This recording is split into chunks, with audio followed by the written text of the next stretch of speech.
Playing 3 to 9 is a fun way to practice subtracting numbers. The goal of the game is to subtract a number from 3, then 4, up to 9. At the top of the playing board, you'll see the number you're subtracting from circled in orange. Starting with 3, use your knowledge of subtraction to help you solve the equation on the left. Pick one of the 4 answers below that should replace the question mark. If you're correct, the strength meter will go up. When the meter gets to the top, you move on to the next number. If you make a mistake, the meter goes to 0. After you finish subtracting by 9 in round 1, get ready for round 2 because things get tricky. The missing number is now in the equation and not the answer to the equation. Figure out what you need to subtract from the first number to get the answer to the equation.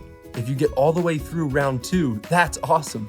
You've actually beat the entire 3 to 9 subtraction game, and you'll be getting a gold star added to your icon on the K2 Hub. This means you can keep playing the game, but you'll no longer receive stickers. We hope you have fun playing 3 to 9 subtraction. If you get stuck or want to find out how many stickers you can earn, click the directions button below the game. Good luck!